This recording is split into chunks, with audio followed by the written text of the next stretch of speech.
Hi, I'm Frankie. And I'm Cheyenne. And we are Conbini Cult.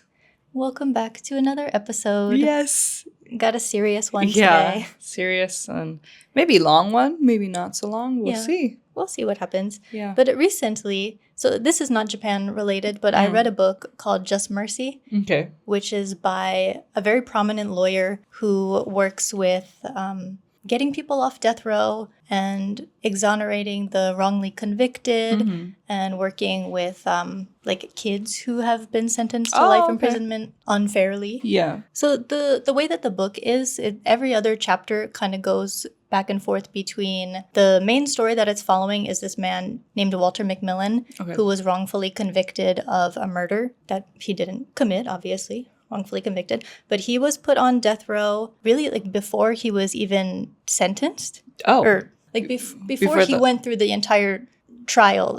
It was already decided. The verdict was decided and everything, by the jury and all of that. Okay. They decided immediately, okay, death penalty. Why? This was in the Deep South in Alabama. Okay, I see where it's going. An 18-year-old girl was murdered. It was unsolved. The police had absolutely no leads. People were losing confidence in the police. Yeah. And what is the most convenient thing to do in that situation? Blame a black man. So they put him on death row. He spent 6 years there, and then Brian Stevenson and his team were working to get him exonerated, and they eventually did. Okay, well that's good. I mean, awful that he had to serve time in the first place, but I'm glad he was exonerated for that. Yeah, so it goes back and forth between chapters about Walter McMillan's story and then other people that Brian Stevenson's foundation, the Equal Justice Initiative, has helped. Okay. Yeah. Interesting. And what made you want to read that book, or kind of how did you come across that book? So... After watching Sinners, because Michael B. Jordan is in Sinners, and then they made a movie about this too. I haven't seen it yet, but Michael B. Jordan plays Brian Stevenson, the lawyer, in that movie. Oh, cool. Yeah. I didn't know that. Nice. So first I bought the book. I would like to watch the movie. Yeah. But I see. Yeah. But that got me thinking, so how does that work in Japan? Do they have the death penalty? And if so, what is it like? Yeah. And then we always hear about Japan's really high conviction rate, that 99% conviction rate. So, what is the full story behind that? What happens during this 23-day detention period that they can put you in? Yeah. Also, so last year, the world's longest serving death row inmate was Japanese. He was exonerated only last year. After being on death row for 46 years. So I would also like to talk about his story. So that is all the stuff we're going to go through. Wonderful. Today. I'm so excited to talk about it and to learn all about that. Before we get into it, because, you've done a lot of research about this. You read a lot of books. Yeah. I don't really have so much of a life update. I just had a question for you. You're such a busy woman. How do you find the time to read? I know it makes me sound super dumb, but in a busy world with can you read? But in a busy world, you have, a full-time job, you do this on the side on top of it. Where do you find the time? As someone who would like to read more. Yeah. So this year, I started last year, but I've really been trying to get back into the habit of reading more. So when I'm on public transportation, I'll usually read. I try to read before bed. I'm not always successful with it. I am, victim to... Doom scrolling. Doom scrolling. I am affected by doom scrolling. But doom scrolling makes me... reading is escapism too. Yeah. As well as doom scrolling. But doom scrolling makes me feel bad. And reading makes me feel good. Yeah. And I like learning, so. As simple as that. Yeah. Okay. Well, I can't read on public transportation like you do because, I'm never outside these days. I just spend so much time at home taking care of a baby. But also, I get sick even with the glasses. So Frankie got me these wonderful motion sickness glasses. And they work great for when I just want to look around and, not close my eyes and go to sleep right away. But I've yet to be able to read text on public transportation, but okay. I was just curious because you read so many books and I'm a little jealous and perplexed how you find the time. But anyway, okay. I don't know. Doing my best. Yeah. Okay. Well, shall we jump into it? Yeah, let's get into it. And just a quick little disclaimer before we really get into the episode. So we're just looking more deeply into a topic that we wanted to learn about. It's really As simple as that. So if you see this as a critique of the entire country and every single person in Japan, then maybe you should touch grass, or maybe you should get back into reading too, because let's read a book together. Yeah. Okay. We just want to learn more about it. Seriously. Okay. So I thought we would begin with kind of an overview of this really high conviction rate, because Japan is always praised for its low crime. Yeah. And I want to ask, how safe do you feel here? Do you think that's accurate to say that it's a really safe country? I think it's a really safe country, place to live, place to travel, all the above. Yes. In comparison to where I'm from, which is the United States of America. Yeah. And who is the best at being the worst. Yeah, exactly. And so I also just haven't traveled to that many countries to know, you know, of the world, Japan is the safest, or I'm not saying anything like that. But in my experience, I feel safe enough, for example, to walk alone at night, to walk at night in general. This is a bad habit of mine. I don't do it anymore, but when I was living in the countryside, not lock my door, you know, or a big one when I did drive, for example, in the US, if you park somewhere, especially in a city, you like hide all of your belongings, or maybe you put it in the trunk. I don't know. You don't make it visible what you have in your car. I've never had to worry about things like that here. So in general safety, I do feel safe. But that's not to say I also haven't been in dangerous situations in terms of, you know, people groping me in public and walking on the street. Bad things still happen here. So I'm not saying it's 100% safe. But overall, especially, you know, as a woman walking around, generally I feel okay. Yeah. Yeah, I would say the same thing. Yeah. I'm not walking around in fear on a daily basis. Like generally day to day, I do feel very safe, but it's good to be aware of your surroundings. Yeah.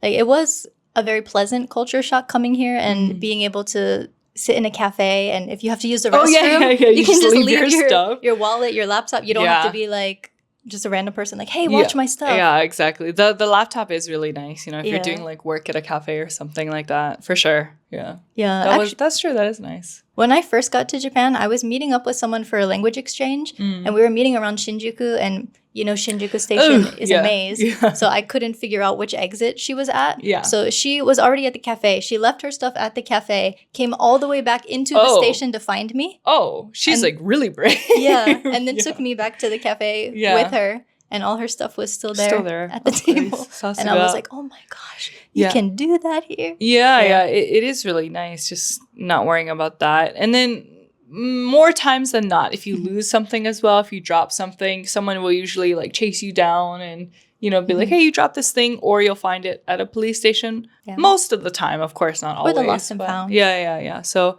it is really nice. Side tangent, my sister, when she was visiting here, she lost 2 things in the same day. Really? She lost her sunglasses in one area, and then by the time we noticed, we went to the lost and found. They were there. Okay. It was nice. And then her phone was like gone later in the night, and we traced it back to a Conbini. She left it on the counter, and it was still there when we left. So again, generally safe. Yeah. Interesting. I don't know if that's safe or if it's more just convenient. I don't know. Like her safety wasn't in danger. It was more just like those personal things. Yeah. But you see where I'm getting at. Okay. Yeah. I've also had stuff that I've forgotten. Like one time I left my... Cock chair, do your job. What happened? Stay. Yeah, there was one time I left my wallet on the counter at the Conbini, and then I realized a few hours later. Hours? Yeah, okay. Because I had lunch, and then I was like, wait a minute, I need to pay for my lunch. Where's my wallet? Shit. So I called the Conbini and asked if they had it, and they were like, could you describe the wallet? And I did, and they were like, yes, we have it. You can come back. Nice, yeah. So yeah, that was nice. Okay, love that. So those are like the things about Japan I really love and sometimes take advantage of. Yeah. So I mean, yeah, generally it is pretty safe. Yeah. You don't need to walk around in fear all the time. Yeah, or like with your keys in between your knuckles or with mace. I'm pretty sure mace is illegal here, or pepper spray. Well, it also comes down to like self-defense laws and all of that stuff too. Which we will get into on another episode. I'm not sure if that's coming out before or after this one. We're going to be talking about like legal and illegal things. But, overall, safe. Safe is the consensus. Yes. Yeah. And we also did an episode recently about stalking. Yeah. Which is... very serious problem here. Yes. So please go back and watch or listen to that one if you have a moment. So just out of curiosity, because people just say, Japan is one of the safest countries in the world. So I looked up the... on the Global Peace Index. Oh. So they rank the safest countries every year. Yeah. So in 2025, Japan was not top 10. Oh. Then apparently the safest country is Iceland. They've had this spot. They've been coveting the number one spot for 17 years. Interesting. And I wonder why that is. Are they just small to be strong sense of, well, according to this, strong social trust. I don't know what that means, but okay. Yeah, I feel like Japan has that too, but I don't know. Japan was number 12 though. It's not like it's not like they were it's not far last behind. or anything. I see. Yeah. Okay. And then in 2023, they were in the top 10. So yeah, it just kind of fluctuates every year. So going back to the list, I mean, we could put a picture of it or you could just Google it if you have a moment. The only Asian country on here is Singapore. Yeah. And I wonder if that's because they just have so many fines and It's really rules. strict, Yeah, it's really from my strict to live understanding. there. I've never lived there, but yeah, well, when we were talking about, oh my God, what episode? The caning. Yeah, don't they have caning? So I assume if they have that, no one wants to get caned. So they're kind of, chilling out over there. Yeah. Okay. But I would also just like to kind of know, I think this list is a little bit biased and unfair in some regard. Oh. Because the most dangerous countries, they say, were Russia, Ukraine, Sudan, and Democratic Republic of the Congo. So and that like is not fair. Ukraine was there's invaded. Like conflict going on there. And there's genocide in the other two places. So to say that it's a dangerous place is really not fair to those people. That's a good thing to point out. Yeah. Okay. So take this list with a grain of salt. And we do agree that Japan is a very safe place for the most part. But that doesn't mean that everything is perfect, obviously. So something I like about Japan also is that there's no guns. Yeah, that is really nice. You don't have to worry about, I don't know, pissing off the wrong person in the street, for example, and things like that. Although, as Americans, we say like no guns. And I think about, unfortunately, violence in schools and school shootings and those kinds of incidents. Of course, can we say mass shootings on the podcast? Yeah, I think so. Of course, mass shootings aren't a thing here in Japan, but it does not mean that, violent crimes don't happen here. There's no mass violence. Yeah, there has been a case or multiple cases of mass violence in schools in Japan. And I think in the late 90s or early 2000s, there was a mass stabbing against kindergarteners or something. They're really small. It was in elementary school. Yeah. So just pointing that out there. Yeah, there unfortunately is still violent situations here as well. Yeah. In recent years, when I was still living in Tokyo, there was a news story about someone who slashed a bunch of elementary school kids waiting for the bus. Oh my God. And then even more recently in Osaka this year, there was the person who rammed their car into a bunch of students. Yeah, so it's still really sad. But, I mean, still better. Yeah. Still better. That sounds awful. But at least there's no guns is what I'm trying to say. Yeah. Yes. So that kind of thing doesn't happen every day, but it's not like it never happens. So. Yeah, I do like that there's no guns as well. Yeah. That is a very good point. But also, the crime rate is based on reported crimes. So a lot of things like, sexual assault, domestic violence, and other types of harassment are often underreported. Or sometimes the cases get dismissed. So we have to keep that in mind too when we're talking about the safety. Yeah. But yeah. Yeah. It reminds me of like when during COVID, Japan was really boasting about its low COVID rates and how few people were having COVID, but it's because no one was getting tested. Yeah. It's kind of in the same vein, I feel like. Okay. So yeah, they kind of they definitely pride themselves on the 99% conviction rate. Yeah. So essentially what that means is that you're probably going to be found guilty even if you're not. Yeah, that's a big number, 99%.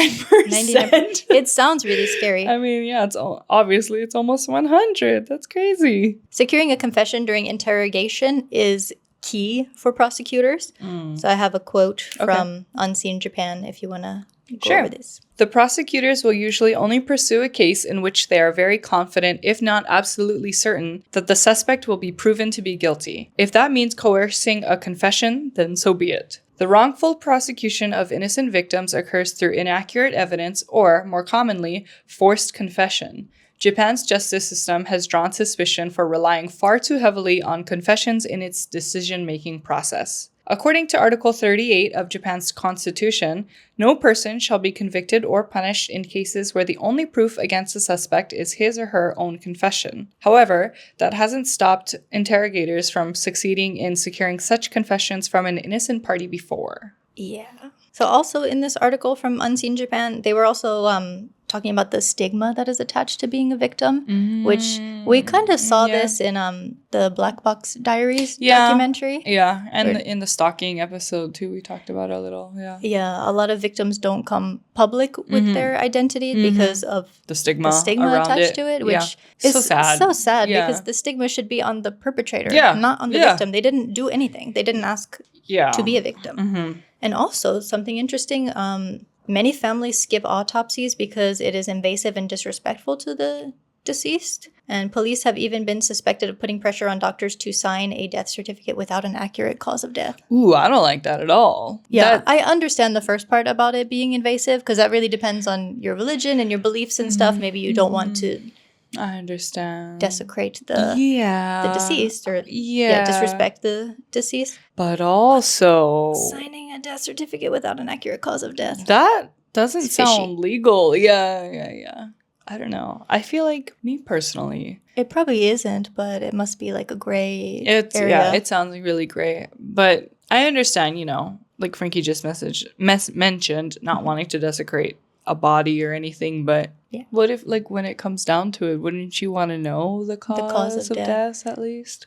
Yeah. In my opinion. Personally? Yes. Yeah. I don't know. Depends on the family. So yeah, let's get into this 23-day detention period. Okay. You're basically held hostage until you give the prosecutors what they want. This is not how a criminal justice system should work in a healthy society. And that was by Nobuo Gohara, who is a former prosecutor, and he reported that to the Japan Times in an article in 2019. Yeah, very interesting, coming from a former prosecutor. Yeah. So yeah, 23... I was just thinking, like, where does the 23... Like, what a random number to me, 23? 23 and me? Yeah, we will get into why it is 23, but essentially that is the maximum number of days that they can hold you without formal charges. So I found some information from, funnily enough, the U.S. Embassy and consulate about what happens during this detention period. They've got to, like, warn all the Americans, like, don't do anything dumb. This is what happens. They put it on the website, probably. Yeah, when I was looking it up, there was also stuff from, like, the British consulate and stuff like that. Okay. Just warning I see. People. Okay. But yeah. So if the judge agrees there's probable cause to believe a crime has been committed, the court will issue an initial 10-day detention order to permit the prosecutor to continue their investigation. At the end of this 10-day period, the prosecutor can request a second 10-day detention period to continue investigation further. The arrestee will normally appear before a judge at each of these hearings and may be asked to testify on his or her own behalf. At the end of this 20 to 23-day detention period, the prosecutor must either ask the court for a formal indictment or release the prisoner. Of course, an indictment could be sought sooner if enough evidence is readily available, or the prisoner could be released sooner if adequate evidence is not forthcoming. Yeah. So all those little things add up to the 23-day period. That's the max. Okay. But it's not uncommon for people to be rearrested and then held for 23 days again. Yeah. That happened to Johnny Somali. Well, I don't feel bad for him. So it sounds about right, in my opinion. Yeah. Wish it was longer for him. Yeah, sometimes it's necessary. I see. Yeah. So some very interesting things I found about this. Yeah, you just stuck there or what? So unless it is specifically requested by you, the police will not notify your family and your employer. You don't get I guess if you don't request that phone call or anything. No, you don't get phone calls. That's crazy. No phone call. I get, maybe, is that like an American thing? Yeah, maybe that other places do that too. Again, I don't know about other places, but in like, if you're familiar with any kind of American crime drama, at least, it's always like, where's my phone call? I need my phone call. Like, it's such a, like, I don't know, basic thing, like, I know about. Yeah. Well, yeah, don't bother asking for your phone call. If you get arrested in Japan, they're not going to give it to you. Yeah. Regarding visitors, it depends on the type of crime you were arrested for, but you might not be able to get visitors aside from your lawyers. Yeah, and I feel like if you do get visitors, based on like just from what I know in general about like getting arrested in Japan, I believe you also need to speak Japanese. So if you are foreign and you have, you know, another foreigner, like a non-Japanese speaking person visiting you, you need a translator as well. You need to speak Japanese the whole time in front of the guards, I believe. Yeah. So just heads up, be careful. Be careful. Well, don't get arrested. Don't get arrested. But also, that is But what if you're something. wrongfully arrested? Yeah, there you go. If you are foreign, you can notify your embassy. But again, this is only if you specifically request it. Huh. Would you? Is anyone notified? Oh, I guess to like why go not? home. Yeah, that's true. Sorry. I was like thinking it from the perspective of like, oh no, I don't want them to find out about me getting arrested. I'm an embarrassment yeah, to my country. Yeah. Okay, that makes sense. Yeah. Please let your embassy know. Yep. And then if you don't have your own lawyer, they'll give you what is essentially a public defender, but your lawyer cannot be present for the actual interrogation. Oh, that sounds... We will get into than something like the US. Yeah. Yeah. Okay. Yeah. And then as I mentioned, after those 23 days are up, you could be rearrested and held again on a different charge. Not on the same charge, but if they have something else on you, they could get you for that. So yeah, what is the goal of this detention period? They're trying to gather evidence and essentially break you down mentally to get a confession. Yeah, it's so that they're able to prosecute. Yeah, it could be. Yeah. Yeah, so this interrogation, again, they're trying to get a confession, but a confession can't technically be used as evidence unless it's voluntary. But if you're vulnerable enough, you could just confess to something even if you didn't do it. Yeah. And this happens like all over the world, I'm sure. You know, even in the US as well. Again, don't have any personal experience, but I've seen in dramas and stuff where they kind of just hold you for so long. I'm sure you reach a certain mental breaking point, and a lot of people just wrongfully confess so they can get out of that room, or they're just like mind tricked into thinking they did it by the end of all of it, you know? Yeah, that's of course something that technically should not be of done, course not. It is done. Yeah. And also something in the US, you know, the Central Park 5. Did you watch the Netflix series about that? No. The boys in the 80s who were wrongfully convicted of raping and beating a lady in Central Park. And they didn't do it, but all 5 of them were convicted for that. What? And they were interrogated for a long time without their parents. They were teenagers. Yeah. Not given food and Is water. that legal? Like without the parents or anything? No, I don't think so. Yeah. We'll talk about that in Japan too. Okay. But yeah, that just reminded me. Oh, I had no idea about that with case. Like the really grueling interrogation. You said that was on Netflix? Yeah, I think it should still be on there. What is that documentary called? It's not a documentary. It's like a 5-episode thing. Okay. Anyway, yeah, sorry. Yeah, sorry. got sidetracked about that, but that's a really good series. You should watch it. It should still be on Netflix. Okay, I'll give it a shot. Yes. Yeah, so basically during this interrogation, you're under constant surveillance and you're isolated. So that's, you know, they're trying to break you down. Yeah. Technically, they're not supposed to ask leading questions either. So the leading question is like, you know, you're kind of suggesting the answer that you want to hear. It's not really giving them an open-ended opportunity to explain themselves. Yeah. Which, technically that shouldn't be used, but it probably is.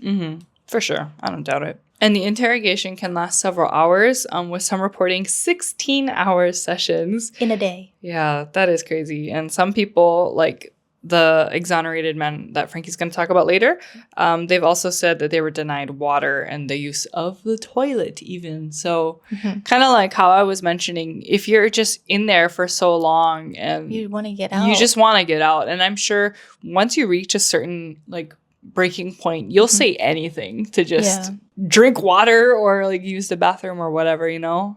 Yeah. It's really sad. And then for minors, it is possible for a parent to be present during this time, but there is no absolute right to parent present during interrogation. Ooh. So recently, I think it was this year, there was a case in Hyogo where a 12-year-old girl was interrogated without her parents for 3.5 hours and coerced into making a false confession that she sexually assaulted her classmate. What? And then months later, it was concluded to be a false report. That's so sad. She's only 12 years old, too. And she was gone for 3.5 hours. I'm not like blaming the parents. I'm just genuinely asking, if your kid is gone for like almost 4 hours, were they not like, they called hey, the parents and said, you need to bring her to the police station. And they were like, why? And they're like, we can't tell you why. You just need to bring her. That's wrong. I mean, that sounds so wrong. Yeah. Poor thing. And the officer that was questioning her, they were just like, this happened. Like, why don't you remember? How can't you remember? Oh, they're like full on gaslighting her. Yeah. I don't doubt they do that. Oh, like, could you? I mean, I know, I guess as part of your job, I don't know what goes on through the minds of these people. You could, right? But like, how do you feel as a person to do that to a kid? Yeah, how do you sleep at night? Yeah, knowing you coerced a 12-year-old into a false confession. Like, how worth it is getting that conviction or that paperwork done or whatever? Like, whatever the reasoning is. Yeah, it sounds like he just didn't want to deal with like looking into it more. Yeah. Allegedly, in my opinion. Well, I mean, the conviction rate is so high, and sometimes they're just so focused on maintaining that reputation and getting their conviction rather than actually solving the crime. Don't like it. Yeah. Again, that's not a Japan-specific thing, but we are talking about Japan today. So, yeah. Also, by the way, as usual, everything, all of our sources and stuff are linked in the show notes in the description. So if you want to look at, like, even just specifically this article about the 12-year-old who was interrogated, that's all linked. Which brings us to death row. Yeah. So what crimes? Yeah. What crimes are punishable by death? Murder, of course. What murder? Sorry, I just thought of that meme. Okay.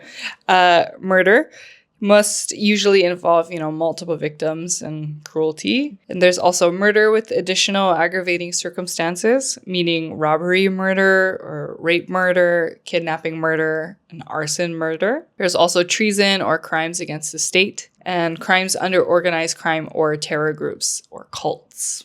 So we had talked about in the neighbor episode, do you remember the man in Saitama who murdered 3 of his neighbors on Christmas Day? Yeah. We were wondering what happened. Yeah, because all the articles said that, he was indicted, but it didn't really say how long he would be serving. But I think, given that there were 3 victims, maybe he would have gotten the death penalty. The death penalty. I mean, yeah. You don't have to leave this in.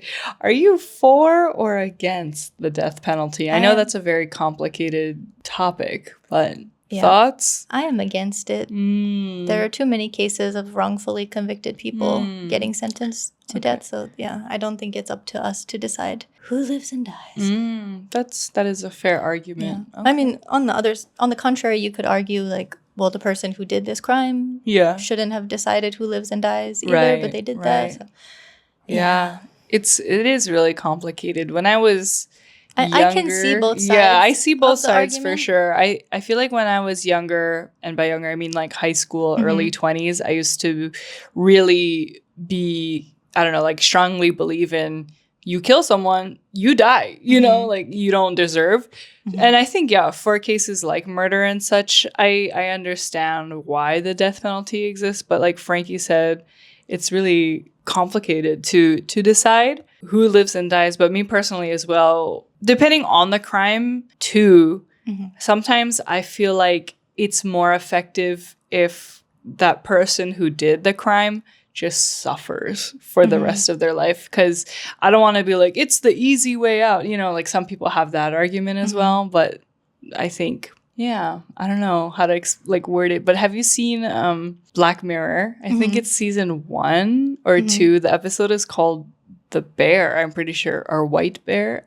Oh, I think it's White Bear. White Bear, with the woman who has to just live through that situation every day. But the person who committed the crime with her committed suicide. Yeah.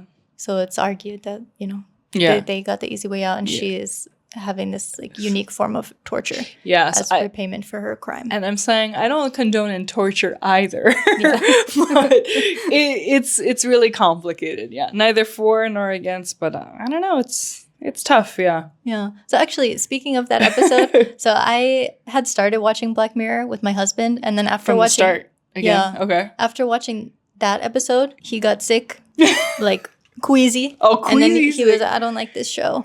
You know what's so funny is because I think just as Americans, we are so I'm not bragging, kind of in a bad way, are so desensitized to like violence and crime and, blood and murder and all of that. Because I watched it and I wasn't like happy, of course, but I just watched it and was kind of thinking, wow, that was very interesting. What a good TV show. And same with basically all episodes of Black Mirror. I really like how they make you think about it. Yeah. But season 1 in particular, every single episode is like very heavy in my opinion. Yes. And it wasn't that episode, but it was another one from season 1 where, my husband, similar to yours, watched it and he didn't get queasy sick, but he got like almost like emotionally, like he was very emotionally impacted by it. And he was like, this is too heavy for me almost. Like, I don't think I can watch it. Yeah. And I was like, what do you mean? It's such a great show, And so it kind of got me thinking like, oh, maybe I'm just a little too desensitized to Are we violence. Too far gone? Maybe a little bit, but interesting. They both, because my husband's Japanese as well. So they both just had a similar, effect by it. Mine never watched it again. Ever again. You, not even giving, because like more recently, Black Mirror is still, It depends on the episode. I'm not going to say lighthearted, but they're not as intense as season 1, for example. Depends on the episode, he said. He hasn't like given up on it entirely. No, he has. Oh, he has. Sorry. He doesn't want to watch it. Ever again. He was traumatized. Yeah. By the White Bear episode. Yeah. My husband doesn't watch it with me either anymore. Well, okay. Maybe we got to go to therapy or something. Okay, sorry to go back to this. Back to the death penalty. So, Japan, their death penalty system is arguably very cruel. Yeah. And why is that? How do they do it? Is it lethal injection? Is it electric chair? How do they execute people? Well, it is by hanging, which is obviously very painful. I mean, I've never experienced it, but it's very painful. And I assume slow. Yeah, it can take several minutes for someone to lose consciousness. Yeah. Because in the US, it is by lethal injection in the states where it is legal. All the states are different. Yeah, all the like states some are states don't have the death penalty at all. Yeah. For the most part, I think it's lethal injection. Like these days is lethal injection, and then back in the day, it was all electric chair, which is also insane. Yeah, but even with lethal injection, it's not successful every time. Yeah. So if there's complications with that, it could be, unnecessarily cruel too. But I mean, in comparison, hanging sounds very, very painful. Painful, and it sounds very, I don't want to call it barbaric, but very old school. I don't know. I just think of like an old Western medieval or something. Times. Very medieval. Yes, it's very medieval. Yeah. Yeah. And usually inmates on death row are kept in solitary confinement. The whole time. Yeah. Or, the whole time. Most of the time, if not the whole time. Mm-hmm. Which, of course, that's... Maybe it's I don't know what to call it, a cultural difference or just, differences. Again, back to the US, when you are on death row and before, your execution date, a lot of times you get a last meal, Oh. And so for anyone... I gotta Google this. Okay. Well, Frankie's Googling it. I'll just briefly explain what it is. So in the US, a last meal is just, the last meal you are promised to eat before your execution. And for the most part, you get to choose what your last meal is, meaning, most people will choose their favorite food or whatever you want to eat for the last time. And so if you want to eat like lobster, or if your favorite thing was, I don't know, like something from a specific restaurant or something, it is usually given to you and then you have to go to your execution date the next day.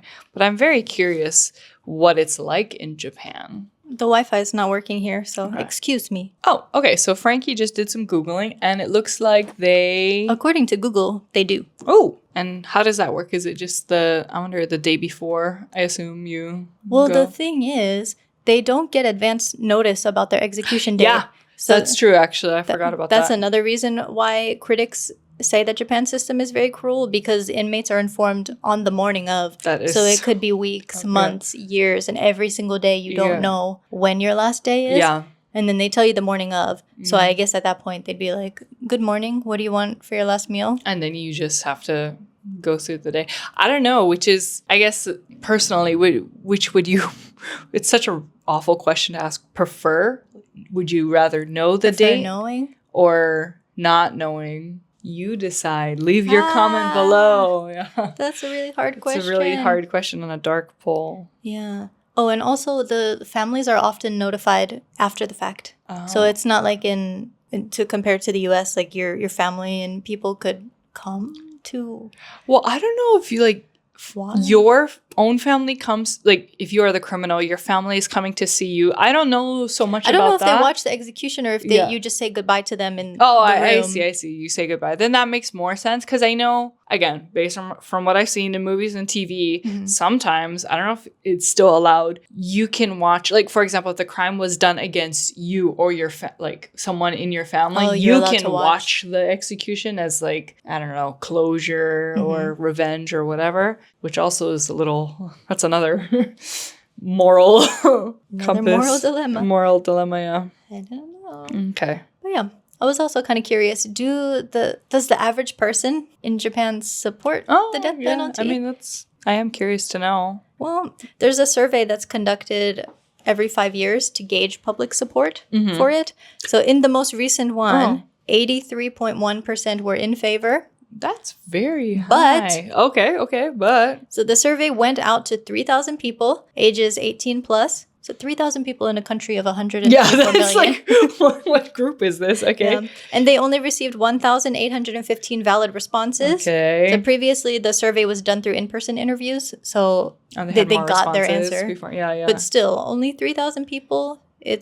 And of that, only half, like just over half responded to. Yeah, but there's been similar findings in previous surveys. Okay. But again, that's a very small pool of people to ask. And who knows if they deliberately ask certain people, because if I ask 5 of my friends, like, do you think I'm sexy? And then like, yeah, I'm like, okay. 5 people said I'm sexy. 5 out of 5 said I'm sexy, so I guess I am. I guess I am. Okay. Yeah, on the death penalty, respondents were asked to select from either of the 2 answers. The death penalty is unavoidable or should be abolished. That's kind of extreme answers. Those are very extreme answers, and it's not asking the main question, which is, do you support it or not? It's just saying, is it unavoidable or should it be abolished? Like, you just have to answer one or the other of those 2. They're not really. Yeah. That's. Okay. The survey also discovered that 53.4% believe that heinous crimes will rise if capital punishment were renounced. So, I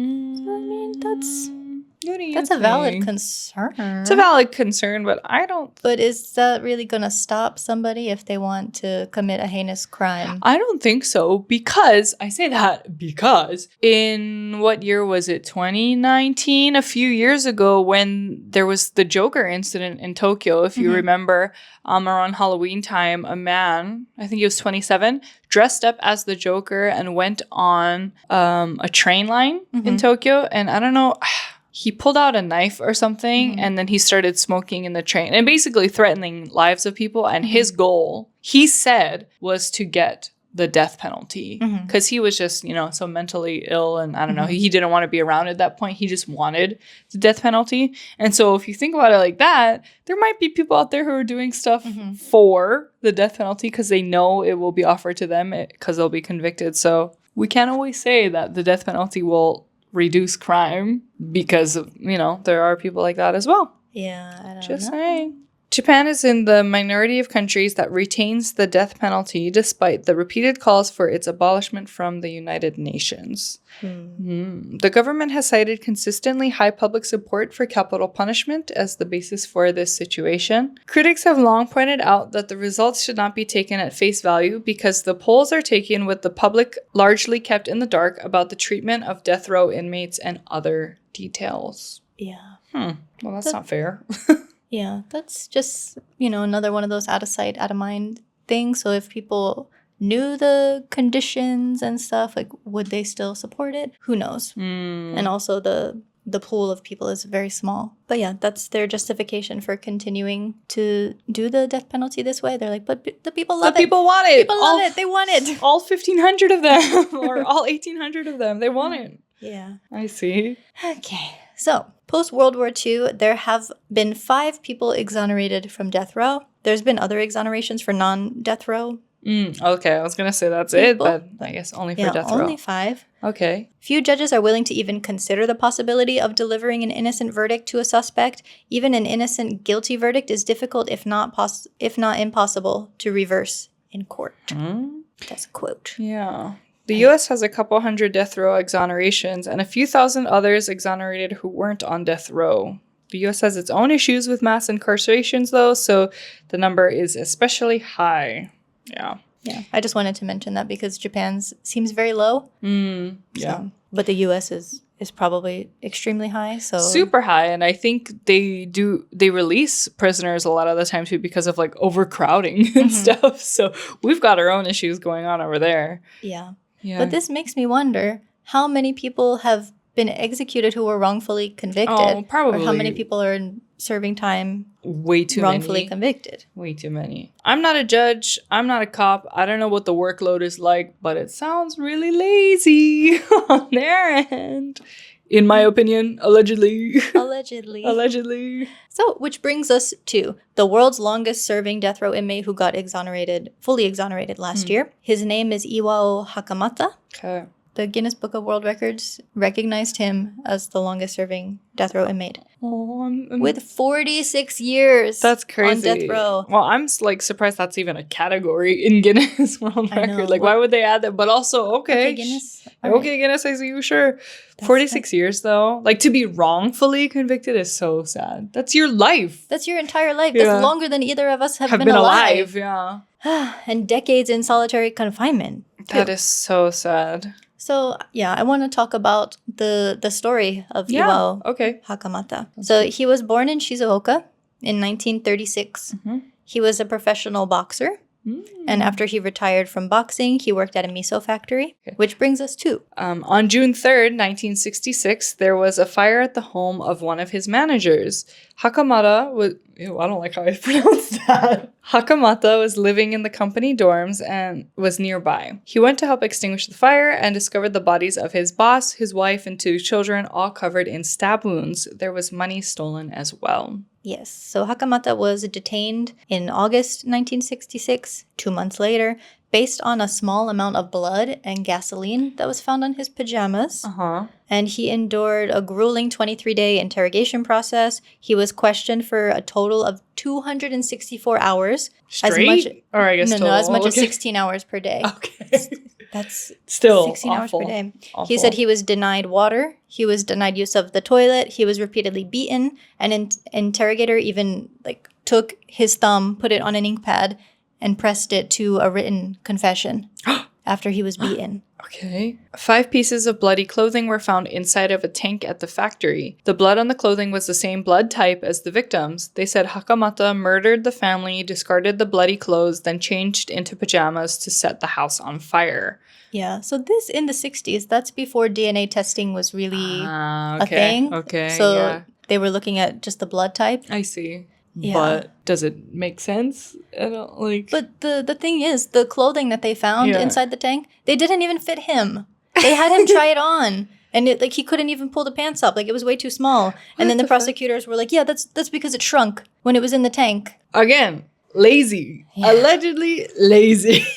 Yeah, so the alleged murder weapon was a small fruit knife, and it was in really pristine condition. So that was questioned too, because this perfectly conditioned, very small knife, could that really have withstood 40 stabbings and still look that way? Yeah. And despite all the sketchy evidence, the 3-judge panel found Hakamata guilty of the murders and sentenced him to death.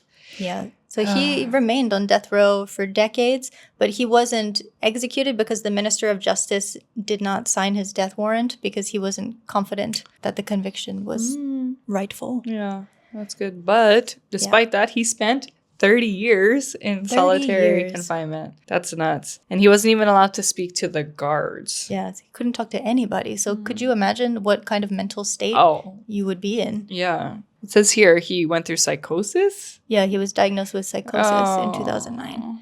Poor thing.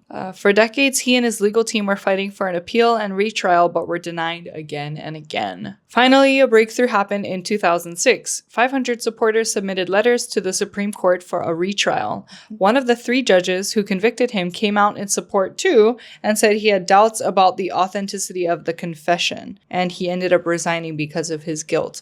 Like, yay!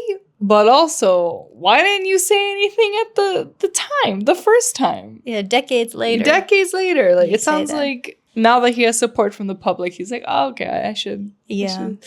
But the support from that judge really helped to finally get him a retrial. Yeah. So Amnesty International and the Japan Pro Boxing Association led a campaign to retry Hakamata, and it had over 1,300 supporters, including that judge. That's good. Yeah. Then in 2008, some DNA testing was done on the bloody clothing, finally, and it did not match Hakamata. Further DNA testing in 2011 also supported that conclusion. About time. Yeah. So yeah, in March 2014, Hakamata was temporarily released from death row after 46 years and was granted a retrial. And then, yeah, pretty much after a few more years of BS, he was fully acquitted in September 2024 at 88 years old. Last year. And remember, he was 30 years old when he was arrested. That's his entire life. That's his entire life. And hey, he's 88 years young, okay? You know, like, 88, that's old, okay? Like, let's call it what it is. But I don't know. It's better than nothing, I guess. But also, that is your whole life. Like, what do you even know how to...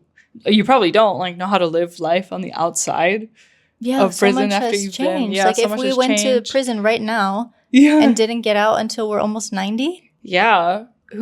And especially in this case, there's no visitors. He's in solitary confinement. He can't even talk to guards. Like, he has no idea what is happening. Yeah. For the last, how many years is that? Like, it was over a total 50 of years. 58 years since he was initially arrested.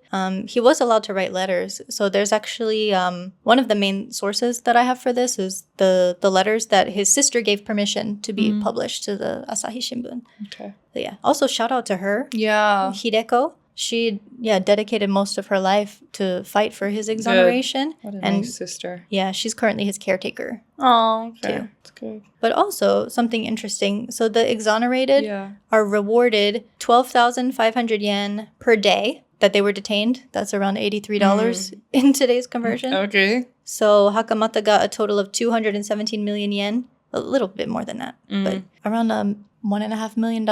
But like, cool. That doesn't bring decades of your life back. Exactly. Like, that's nice. It's better than nothing. But also, there's so many things you can never get back after that. Yeah. Oh, poor thing. It says he did file damages with the Shizuoka District Court as well, and he asked them for an additional 5.5 million yen, so that's around 37,000 USD, and a public apology, of course. Yeah. I would want that more than anything, probably. Yeah, so there was a video that I found from last year. I'll link it, from the Associated Press, with the Shizuoka chief of police visiting him and his sister, giving a formal apology in person, but like...